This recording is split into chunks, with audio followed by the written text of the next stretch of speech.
Hi, everyone, and nice to meet those of you that I don't know personally, but some of you I know virtually.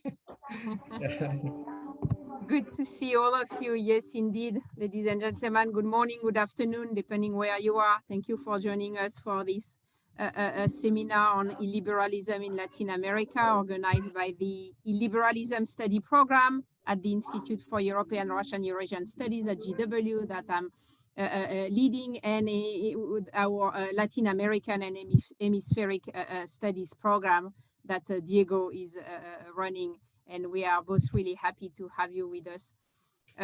Today we have been, let me just say a few words. So this Illiberalism Studies Program, because it's hosted at the Institute for European, Russian, Eurasian Studies, is mostly focusing on Europe and the post-Soviet region. We tend to look also at transatlantic links and so at what is happening in the US, and I'm myself a specialist of Russia and the post-Soviet region. But we really wanted this Illiberalism program to be kind of more global and really to integrate what is happening in the other region in the world. And I must say, I'm really super happy to be able to cooperate with our colleagues from the Latin American research team here at GW, because I think that what is happening in Latin America is, of course, fascinating, but also the scholarship on Latin America is really kind of leading on many aspects of the field in our discussion on populism and illiberalism, and is really bringing fascinating discussion, maybe because in Latin America there is this very strong leftist element in the political culture that when we are too much focused on Europe, we tend to see mostly a kind of rightist version. So I think a lot of great scholarship is going on Latin America that is really helping us kind of revisiting the field and its kind of so far limits and trying to expand. And then there is a global, I think, kind of global South research aspect that is really bringing a lot of very, very fertile element into the discussion. So I'm really delightful to have so many of you with us today. And I would like to give the floor to Diego for some word of introduction also. Thank you. Thank you very much, Marlene, for your introduction, and to the Illiberal Studies Program for putting together this initiative. We've been accompanying, co-sponsoring it, but you have taken the lead, and I think we're very, very happy that this is going to be happening today, this workshop and then the publication. So on behalf, good morning, good afternoon to all of you. On behalf of the Latin American and Hemispheric Studies Program, it is my pleasure to welcome you all to this workshop. It is not fortuitous that the first issue of the Journal of Illiberal Studies is devoted to the case of Latin America. Indeed, our region may be seen in many ways as the cradle or as one of the cradles of illiberalism. From the emergence of the first populist regimes, those of Juan Domingo Perón in Argentina and Julio Vargas in Brazil, the polity was offered an alternative to what was considered oligarchical, until then, oligarchical democracies. It was basically the equation: enter the people, el pueblo, and exit the liberal rules of representative democracy. This discourse remained very strong throughout the following decades and re-emerged with strength at the beginning of the 21st century in Venezuela, Ecuador, and Bolivia. However, this time, it emerged with a marriage of sorts with what we can call a new leftism. Remember that both Perón and Vargas opposed very strongly and were opposed very strongly as well by the communist and socialist parties of their time. Not so with this emerging new strain of populist regimes, illiberal regimes that emerged in the 21st century. Marlene has just highlighted this distinction, which I think is pretty important, between the sort of leftist-oriented illiberalism in Latin America as opposed to the right-wing oriented illiberalism in Eurasia and Europe, especially in Hungary and Poland. Several concepts were advanced in the academic literature to define this phenomenon: competitive authoritarianism, hybrid regimes, among others. Among political actors, for their part, political actors address them as a choice between participatory democracy that give voice to the people, or representative democracy that, through counter-majoritarian rules, prevents the voice of the people from being expressed. That was the way in which was framed. Of course, later on in the late 1990s, we have the famous article of Fareed Zakaria, and who coined this word illiberalism, and all the works that refine, including the recent article by our chair, Marlene Laruelle. But this, in Latin America, we have this contradiction, which was both a theoretical, this debate, which was both a theoretical debate as well as a political debate. As I said, illiberal regimes were seen as a door to open the entrance of the people, el pueblo, as opposed to representative democracy that, in a way, closed the door, or so was defined. And it combined a very solid plebiscitary component. Just witness what happened last Sunday in Mexico with the recall referendum of that was proposed and carried out by President Andrés Manuel López Obrador. Now, this false contradiction between participatory and representative democracy, which can be reframed as a illiberal democracy versus a liberal or representative democracy, was part of the political debate, but was also part of the scholarly debate, but it was also part of the debate in the international arena, especially in the Organization of American States. In 1991, 6 years before Fareed Zakaria coined the word illiberal regimes, this issue was addressed, this issue was discussed. And for the first time in that charter, Article 2 and 3, of the charter define exactly what we meant by democracy. There were several documents that preceded the Inter-American Democratic Charter, defending democracy, promoting democracy, but without defining what democracy was, without identifying the essential components of democracy.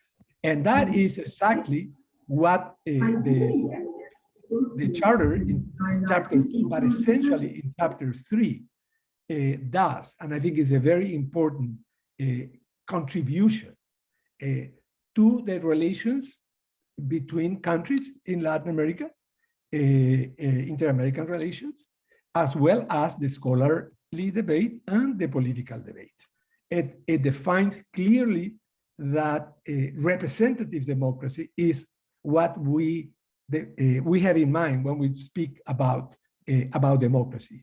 And at the same time, of course, we recognize that participatory democracy, or the participation of the people, and many instances of accountability, participation, etc., are also essential to improve the quality of democracy, but cannot replace, cannot obliterate the essential elements of representative democracy. So today we have a very distinguished group of Latin Americanists to precisely analyze this issue. I'm sure that we're going to have a very rich and a very stimulating debate, and I'm very happy to be part of it. I'd like to thank my colleague Marlene for taking the lead in organizing this event. Thank you very much. Thank you so much, Diego, for your introduction. So we will be together until 5:30. We hope many of you will be able to join us until 30, we plan for like a keynote speaker, 3 panels each time with 10 minutes break. So it's kind of pretty dense, and we hope you will be able to attend most of it. So we will first begin by, in fact, giving the floor to our opening speaker, the Dr. Julio Carrión, Associate Professor at the University of Delaware, who, as many of you know, just published a really great contribution to the theoretical debate, A Dynamic Theory of Populism in Power, The Ends in Comparative Perspective, published by Oxford University Press.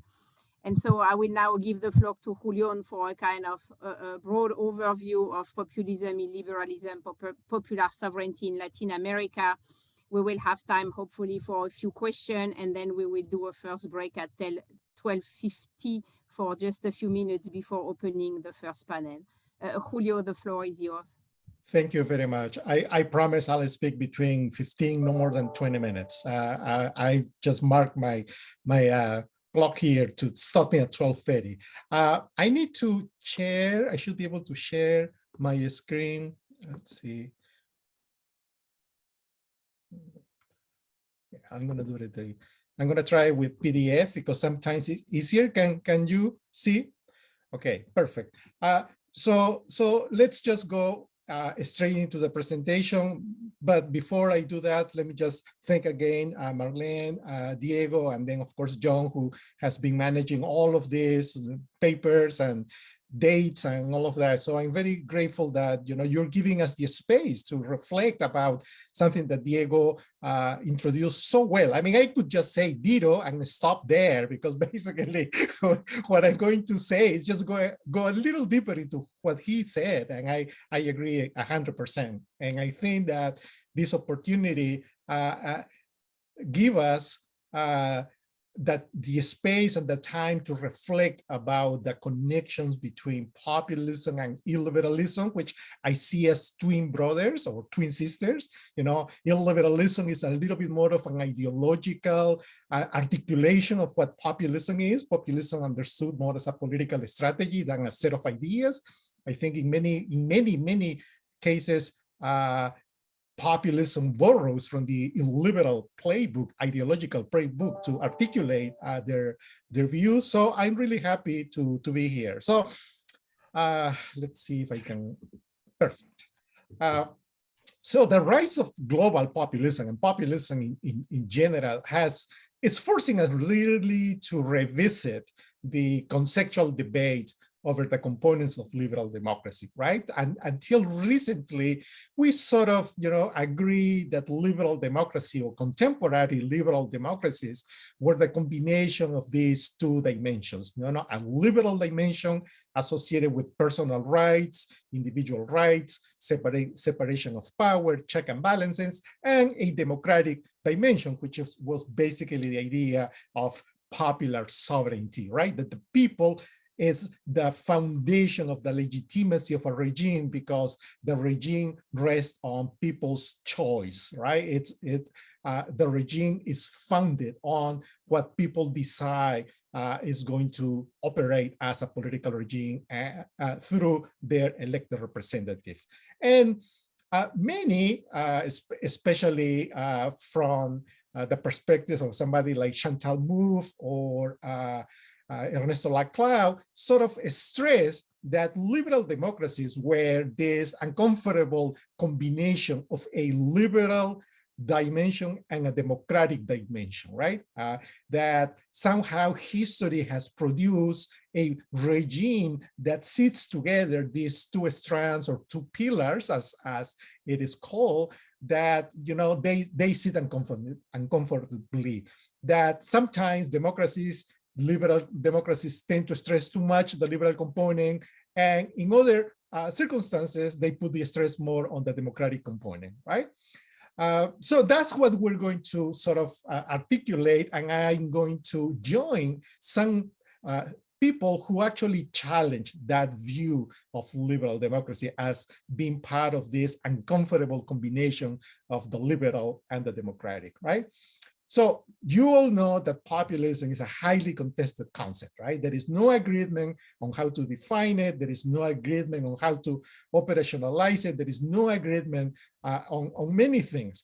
But there is a kind of agreement that populism tends to be intrinsically illiberal, right? Even those who see populism with a more kind eyes tend to admit that at its core, it has this illiberal component, right? It's anti-pluralistic, it's confrontational, basically articulates the war as us versus them. It sees the people, this notion of el pueblo, the people as a idealized, homogeneous community that exhibits a single general will or common will.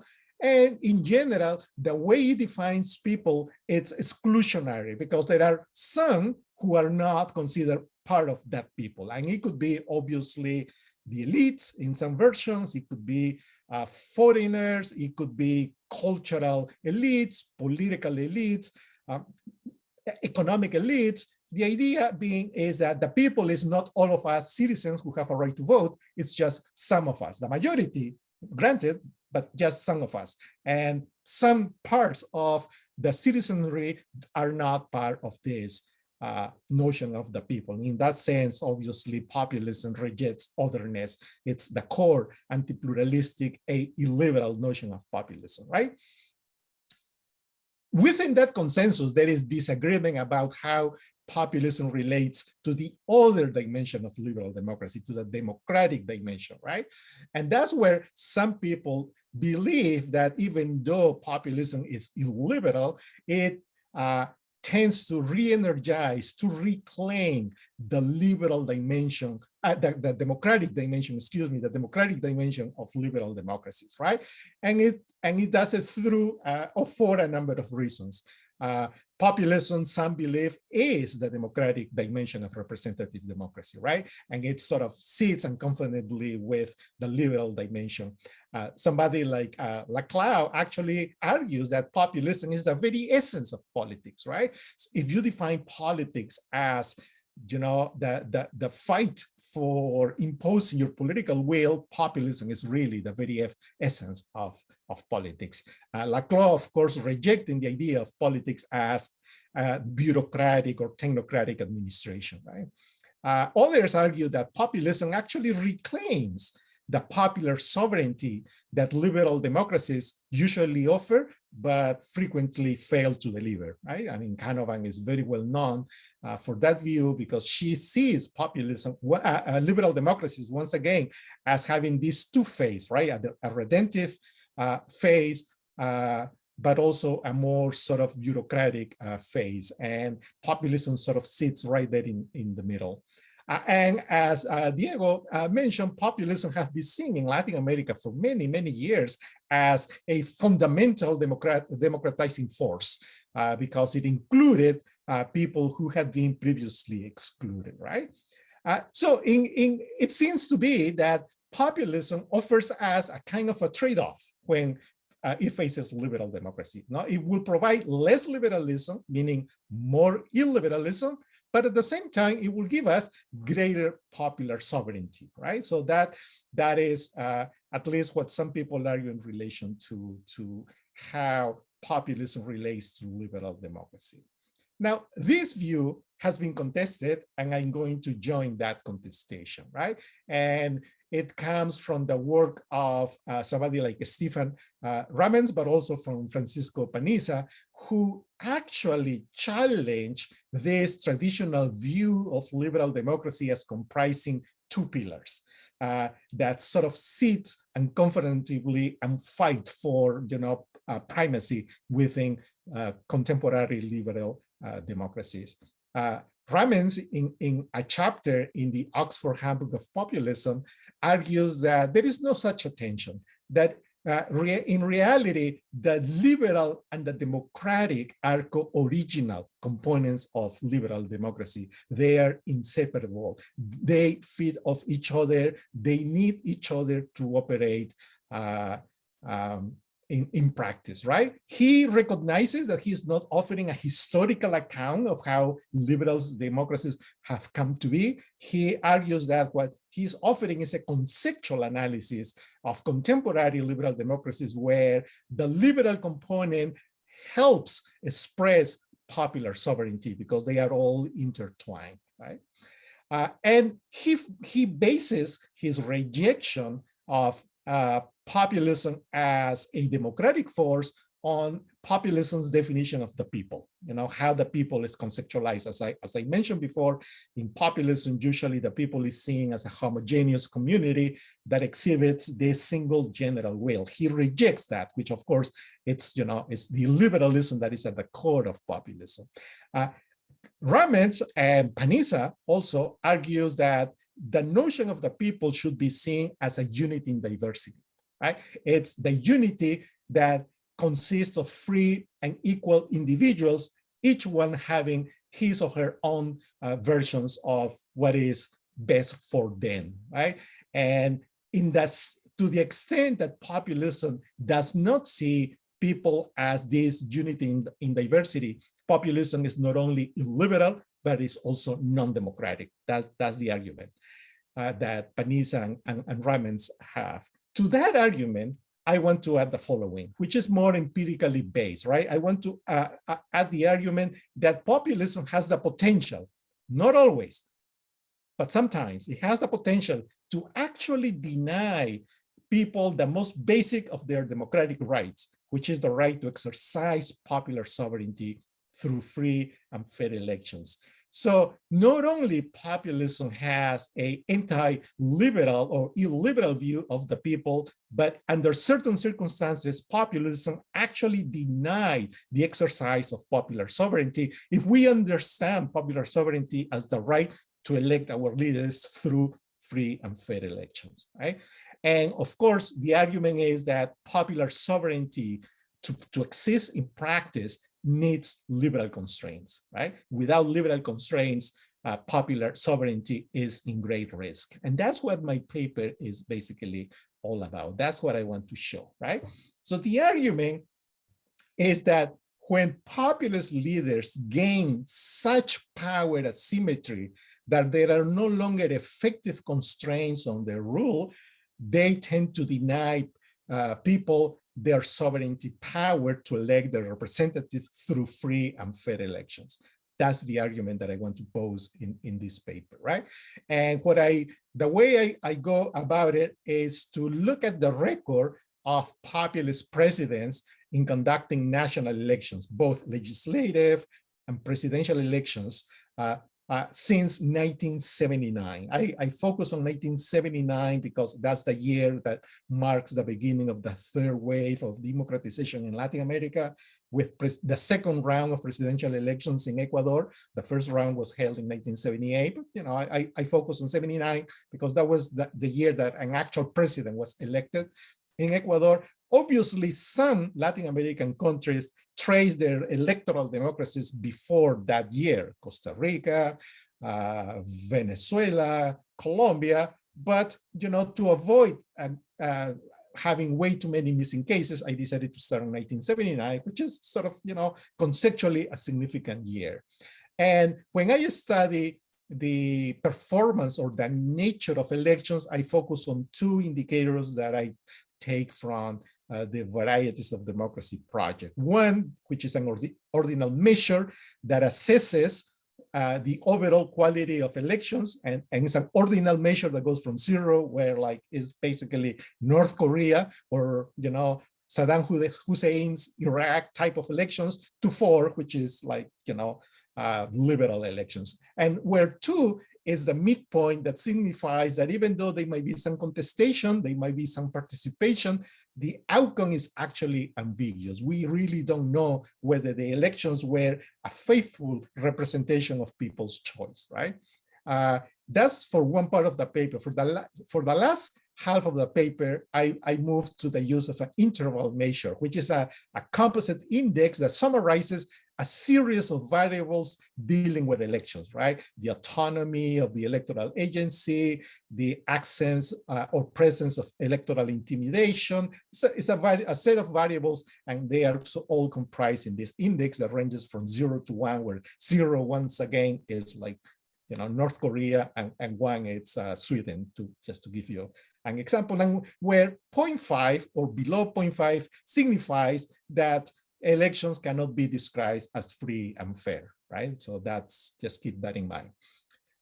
So what do I find? So what I'm going to show you next is very quickly the performance of the electoral score, especially the ordinal score on all these Latin American countries from 1979. Obviously, you cannot see in detail here. The red lines, the vertical red lines, signifies the year a populist president was elected. And then, of course, if the term ended, there is another red line. So that signifies a period. As you will see in some countries, like Ecuador, there are multiple red lines, meaning there were few instances of populist presidents coming to power and leaving, and then another one being elected. Peru is another example. And in some cases, there is only one line, like Venezuela. Populism came to power in 1979, 1999, and then it's still there, right? Still there. There is no exit. The line is not completed. And then, of course, you have the very few cases, Chile so far, Uruguay so far, Costa Rica so far, where there is no red line, meaning they have not elected a populist president so far. Okay, so what do I find?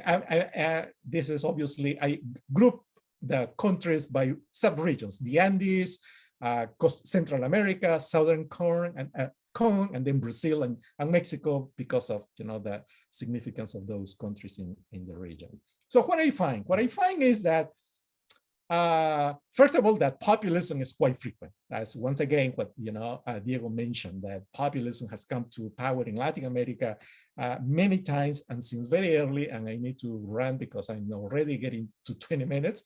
And in no case, what the data shows, in no case, perhaps with one exception, Álvaro Uribe in Colombia, and that, you know, we can discuss, but in the great majority of no cases, the coming to power of populism has meant an enhancement or an improvement in the quality of democratic elections. You know, the best argument that you can make is that it didn't affect, that it didn't make it worse. But in no case really improved dramatically the quality of democratic elections. I mentioned Uribe because there was an improvement of about 12, 13% since 2002 and 2010, but that improvement was basically because the security situation got better in Colombia, and that was reflected in the score, but it wasn't really because he sort of was more democratic than his predecessors. In fact, he wasn't really that democratic. He wanted to stay in power, but the Supreme Court sort of blocked his desire. In most, or the majority of the cases, populism didn't have an impact on free elections. In the cases where you see a decline, in some of the cases, the decline was there, but it didn't really brought the score below 3.5. So it was a decline way within the zone of effective democratic elections. But there is this subset of cases, 5 in total, where the decline in the scores was significant. And in 4 of them, the decline reached 2 or below 2, which is the area of no democratic and fair elections. So what I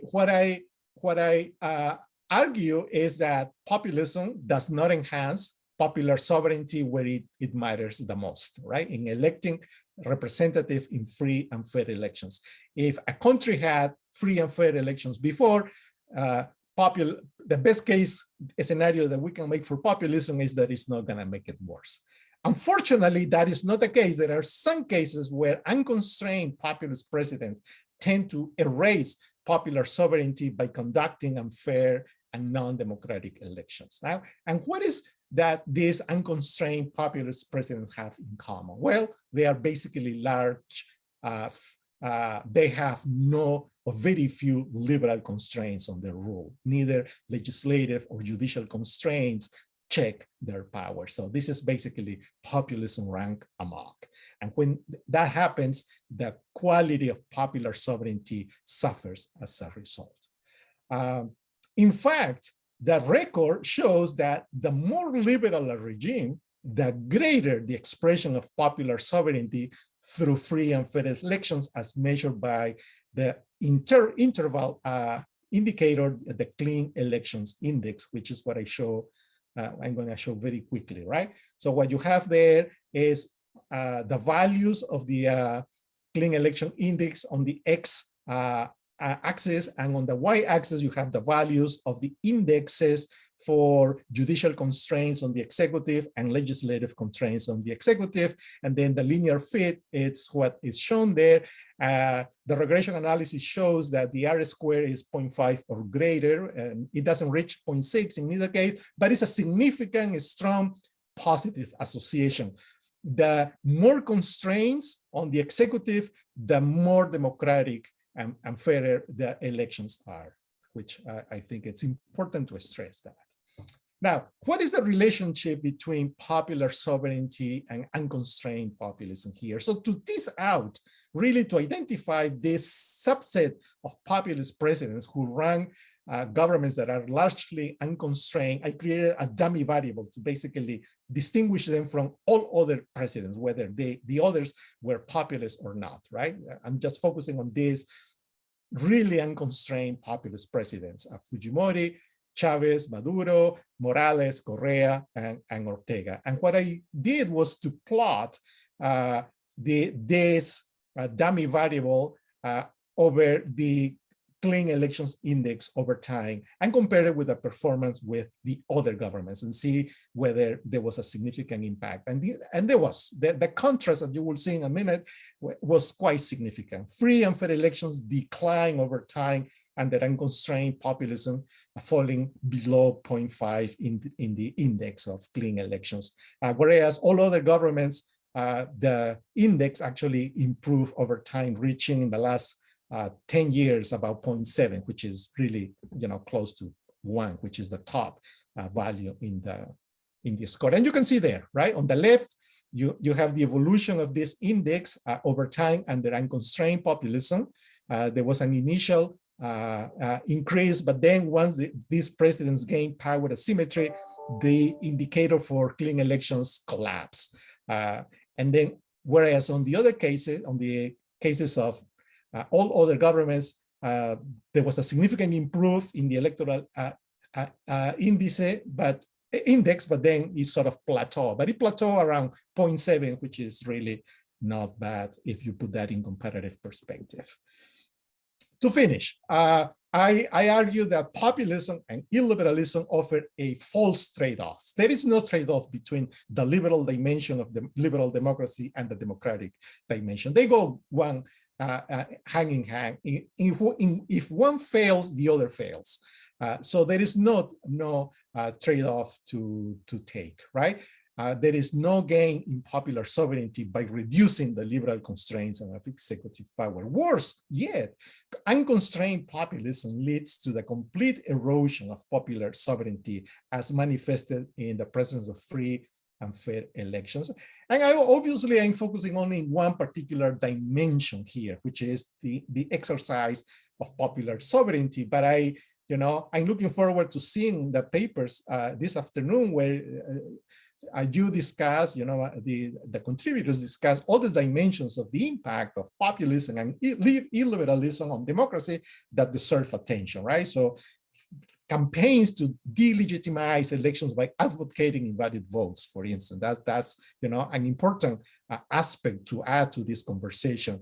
What are the historical and ideological roots of illiberalism, many of which actually coincide also with populism, right? So we have a set of papers on that. gender. How does gender play into this, right? Very interesting papers on the role of gender in Colombia, how different women candidates or women presidents, organize their campaigns and try to take advantage of stereotypes to sort of gain popular support. That was a very interesting contribution. What are the attacks against the institutions of liberalism, the attacks against the legislatures, the judiciary, right? How those attacks actually are more than just attacks against the elites. They eventually will signify attacks against the popular sovereignty dimension of democracy, as I argue. And then something that I haven't talked here, but it's important to really recognize, which is the role of external actors in pushing the illiberal agenda in Latin America. So I think it's, we have a very exciting afternoon ahead of us. Thank you. And I'm going to stop. Thank you so much. Yeah. Thank you so much, Julio, for this great kind of presentation, trying to bring together all the kind of key elements that we will be kind of trying to look at. We have some like 15 minutes for a short kind of discussion, and I invite people, to ask questions in the chat, but also to raise their virtual hand so we can give the floor, and that create a little bit more kind of a collegial atmosphere if we can at least see each other and talk to each other virtually. Still have people joining. Question, comments for Julio, please. Or not, it's okay. No. Just at the beginning, people are still shy. I see Benjamin and then Caitlin. Okay. Well, thank you very much, Julio, for your presentation and for the paper that you shared with us. And I have one question. I think the exercise that you are doing in this paper is great because you are going in a way after one of the good the arguments that people who defend populism have. Like, I think that's useful and good. But I wonder to what extent, when we are talking about the concept of popular sovereignty from the perspective of liberal democracy, that concept is different, as you said, from the concept of popular sovereignty from the point of view of populism. So in a way, I want to ask you, don't you think that the discussion ultimately is a conceptual discussion or like a normative discussion about what is the people and what is popular sovereignty, and it cannot be solved by trying to test these relationships empirically? Thank you. Yeah. Should I reply now? Yeah, we can have a conversation. I think so. And then Caitlin, Yeah. I think it's a great question, and it is a conceptual discussion, no question about that, right? It is a question about what do we mean by popular sovereignty, and populists tend to have, or at least those who have a more optimistic or favorable view of populism tend to articulate the notion of popular sovereignty in a different way than others, like Rammers, right? Rammers have a more pluralistic conceptualization of popular sovereignty, which I tend to agree with. But what I'm trying to argue, and I know I didn't articulate this very well in the paper, is that regardless of what the conception of popular sovereignty we have, we could agree that electing representative in a free and fair manner is one component of it. If not the most important. We might discuss whether this is the most important or no. I think it's the most important, but at least that, right? And so regardless of what else popular sovereignty is, this core should be present. And what I show is that populism has the potential. I don't want to argue that it does always affect or erodes popular sovereignty. At best, it doesn't affect it. It doesn't get it, worse. Never improves it, right? Which is consistent with some other empirical work that is out there. Populism doesn't make it better. The best case scenario, it doesn't make it worse. But there is this subset where popular sovereignty in that particular indicator, which is free and fair election, elections collapses. And so how can we really speak of the exercise of popular sovereignty when people do not have the right to elect their representative in a free and fair manner? So yeah, I agree. It's both conceptual, and I do make a conceptual argument, but I also want to sort of say that populism affects the notion of popular sovereignty beyond this illiberal definition of what the people is.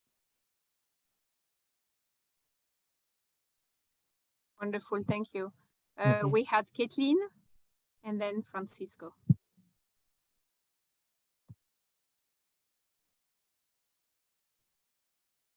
Caitlin is probably mute. You're muted. You cannot unmute yourself. John? Okay, yes. there. I'm sorry, I had to have permission to unmute. But thank you so much, Julio, for the really interesting paper. And I think the empirical substantiation of this idea that maybe liberal democracy as a specification of democracy may be erroneous, and that it's just democracy that has an inherently liberal component and inherent component of popular sovereignty is really interesting. It also reminded me of the more recent work that Nadia Urbanati has done on populism with her book, Me the People, in 2019 about the same idea. So it was really cool to see the empirical substantiation on that. Just thinking of Ben's comment, I was something that might be an interesting illustrative example to play up how much populist leaders themselves view elections as the most distilled expression of popular sovereignty is how they focus on it and use elections as you know, and referendums like the plebiscite. That's right. All the direct democracy components. Yes. So we saw this in Mexico a couple days ago, and then we also, you know, if you go to Chavez, Mexico. Right. Mexico must be the only case in the world where a president organizes a recall, referendum by himself, right? It's like, yeah, I'm not happy with my performance, so I'm gonna let people decide whether I should stay or should I go. Almost like what is the Clash song? Like, should I stay? Should I go? Either way, it's gonna be worse, right? Exactly. The other thing I was thinking of is that if you go to Chavez's tomb, there's a big kind of enshrined timeline, like in bronze, that shows every single election held that he called as kind of legitimating, you know, his popular sovereignty or his promotion of popular sovereignty. So that's kind of neat. In the I guess second part of your empirical analysis, dividing these unconstrained populists as a different type of populism, I was kind of curious. It's really helpful distinction. It seemed to me like maybe this is just a matter of degree rather than type. So the degree to which the populist leader is successful in achieving their goal of executive aggrandizement.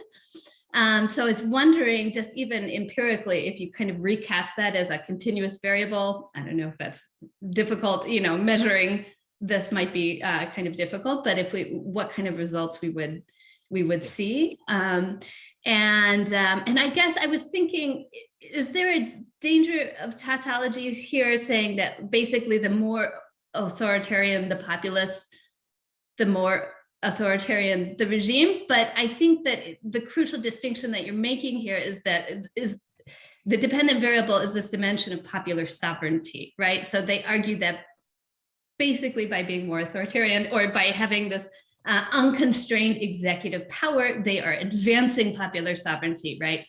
So that's just, it was important for me to keep that in mind to prevent saying, well, they're just more authoritarian, so they are more authoritarian. Yeah, but really interesting. No, it's a very good comment, and that's why I should have used maybe a different term other than unconstrained populism, but certainly I didn't use the term authoritarian, right? Because what I want to stress is that this set of populist presidents are the ones with the lowest scores on constraints, either legislative or judicial, which it's a graph that I have in the paper I didn't present today, and which for me is the proof, or if we want to use the term, that a reduction on constraints, on the liberal constraints, have an effect on popular sovereignty. That's the argument. So that the tautology is not there because, according to some theorians of populism, we are sort of giving up the liberal constraints to enhance popular sovereignty. And what I show is that no, that is certainly not the case. The baby and the bath water go all together. They cannot be separated conceptually. Certainly, they cannot be separated empirically, and that's really what the paper it's about. Now, obviously, there are other ways in which we can conceptualize this undermining of liberal constraints by probably creating some interaction effect where we put, constraints and the EDI index in VDEM, but that's, I just didn't have time to play with that. Hopefully I'll have some more later. Yeah, I think we are just beginning the discussion now, and I think there are other questions. Maybe very quickly, I think Francisco wanted to intervene, maybe for our last comments, and then let's see.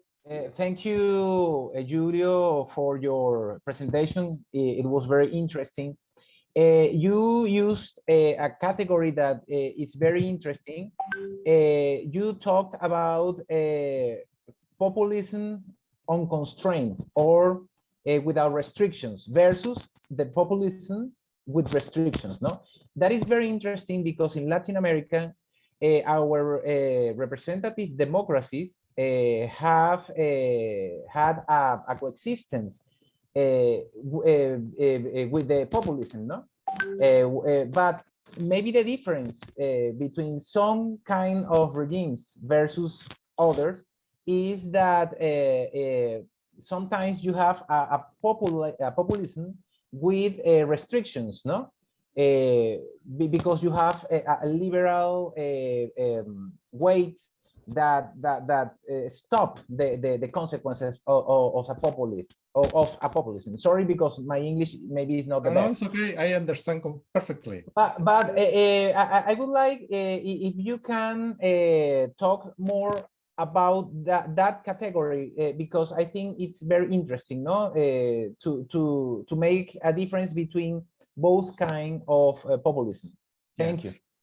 You're welcome. Very briefly, that is actually the whole argument that I have in my book on populism in the Andes, because precisely I make the case that the distinction, how some populist leaders become unconstrained, it's the product of a particular moment, which I call the Hobbesian moment. And the resolution of that moment of political confrontation will basically determine the trajectory of populism in government. So you have the cases of Fujimori or Chavez or Morales who were able to transcend and to defeat the opposition through these moments. And then you have the cases of Uribe in Colombia, where he was prevented by the Supreme Court, actually the Constitutional Court, and then the Electoral Board too, who said, no, we're not going to have that plebiscite that you want. But then you have the populism in places like Argentina, right? Where as you mentioned, is constrained because not only because of the liberal institutions, but also because of the political actors, right? So the Peronist party has factions, and they are okay with the president winning elections and getting reelected for once, but then she, because obviously we're talking about Christina Kirchner here, she has to go. She has to open up the space for somebody else in the party to represent the party. So it's constrained in this particular case by other political actors, in addition to the institutions. Even Carlos Menem was constrained by the radical party in Argentina in the early actually in the late 90s, when he said, okay, we'll give you your first re-election, but then you have to agree to these things that are going to constrain your power. Fernando Collor de Mello in Brazil, he was, impeached by the Brazilian Senate and Congress. So yeah, it will be, I will have to give you a way too long of an answer to explain how this comes about. but I just want to refer that that's basically the argument of my book. You know, there is a theory that why some populisms become unconstrained, whereas others remain constrained. I stopped at 12:50. Yeah, that was perfect.